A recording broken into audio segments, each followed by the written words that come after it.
would not shock me at all if Kawhi Leonard was not with this team next year. So I think the onus is on Paul George to show up and to shake off that Pandemic P nickname, which we know he did not like, but you got to perform. It's a results-driven industry, and he has yet to get to the pinnacle of the game in terms of winning a championship. And when we start talking about long-term legacies, like not only just for this year and the continuity of this group, but is that how you want to be remembered if you're Paul George? And I know plenty of athletes are pointing out, happiness beyond the court. But when we talk strictly your basketball legacy, yeah, he was great, but he never quite got there. Whew, that stings. I don't like that. Yeah, it's very personal. And I'm going to say the names clearly. Obviously, we saw what happened with Russell Westbrook when people said, if you never get a championship, you know how athletes internalize that. And while you might be in a champion in life, when it comes to the court, this is where the pressure really lies, especially now that you're in your prime. And y'all, we're women here, and I love that we all agree. And I know that, at night when we're bored, all doing our adulting type of thing, we check Zillow, we check, real estate, because that's like the new adulting fun thing to do. And when I saw that Kawhi Leonard, I think bought a house in the Pacific Palisades, I was like, oh, I'm not worried about him no more. He probably wants to be out here. It's all good. And so the answer clearly is Paul George. Now, I really, really do not like that nickname. That is especially cruel, Pandemic P. That is the worst. But I think we have to put respect on Paul George because, if there's an athlete that's bounced back, especially what we've seen in the regular season, he started off on pace for a 50, 40, 90 season. He's still giving you 22 points per game. This is a top-tier athlete. Put some respect on his name. But the reality is, Kawhi Leonard, he's good. His legacy is certified. Winning a championship in San Antonio, doing the one and done with Toronto, and by the way, delivering a championship to Toronto, cultural icon forever. And then now, going back home to Los Angeles, he's good. While Paul George, he has had a probably even more difficult route. We all sort of, it broke our heart to see him get injured the way he did with USA Basketball. He's fought his way back, made a name with himself in Indiana, but now, he's tag teamed with a guy that we already say has his legacy cemented. They're literally built to defend LeBron James and Anthony Davis and any other team that sort of comes their way based on their pedigree defensively as a duo.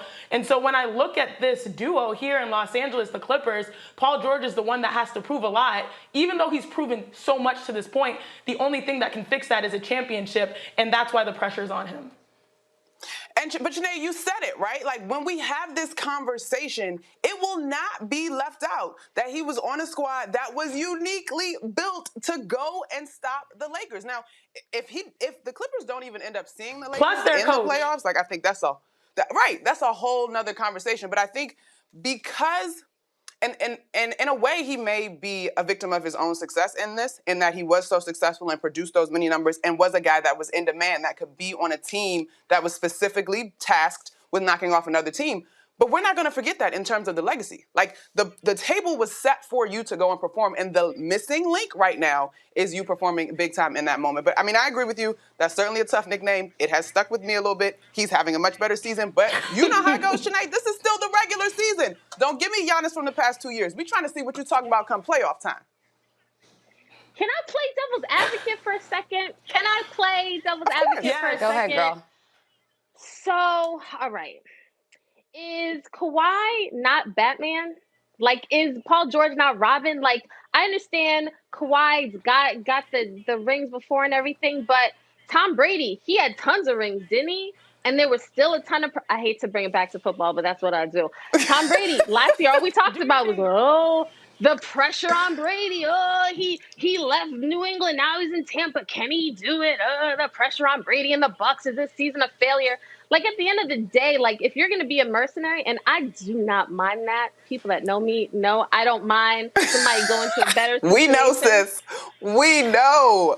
But when you go to that new situation, you have to flourish, don't you? You don't just go and say, yeah, I'm not really feeling this. We didn't really win here. I didn't really do my thing. I'm going to go bounce. No, you show out where you are. Go somewhere else. So that's the difference to me. So that's I hear what you're saying, but I'm going to just play a little devil's advocate for you. Okay. Before I get my answer, who got a home phone? That's so. Okay, relax. Why Don't you have to bring that up on TV? Why is Just the She's in youngest demand. person She's in here- demand. Why is the youngest person here with a landline? Who has a landline? Listen, don't see grandma. y'all about to make me sweat. Y'all embarrassing me on my first trip. Look, it's okay. I got you, sis. This is hilarious. I'll settle this. Even though the expectations are high on the Clippers, I know there was a lot of pressure when Paul George signed that contract extension because people are like, well, he hasn't proved himself in the playoffs. There's pressure on everybody right now, period, because the way that the Brooklyn Nets are set up offensively, the ease in which they play and substitute superstars is crazy. And to bring it full circle, my sis Kimberly, the difference between Tom Brady and the Tampa Bay Buccaneers winning a championship and the Brooklyn Nets and me just saying they're a lock is that Tom Brady, they all had the continuity through the highs and lows and the chemistry to get it done and build that right momentum, especially to hit the playoffs. That's the question mark for the Brooklyn Nets. That's the only thing that's really standing in their way. Will that lack of continuity with less than 20 games left, will that lack of continuity actually be the biggest stumbling block and for them figuring out how to play when the game slows down in the playoffs? Everybody else has to get in formation, including the Lakers, including the Clippers. The Clippers have talented pieces, but the way the NBA is set up, not even 1, 2, 3 superstars can really save a team. You have to have a complete roster of dogs, and that's exactly what the Brooklyn Nets have. Health and also continuity will be the biggest thing that determines the championship. So lay off a playoff P or whatever it is. Lay off of it, please.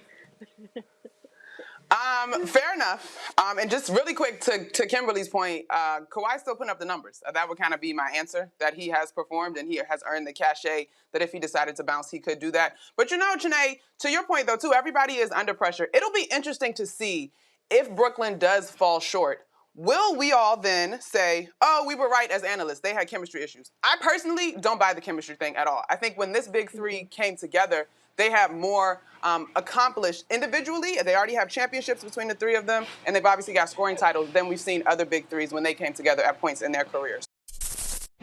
Thanks for watching ESPN on YouTube. For live streaming, sports, and premium content, subscribe to ESPN+.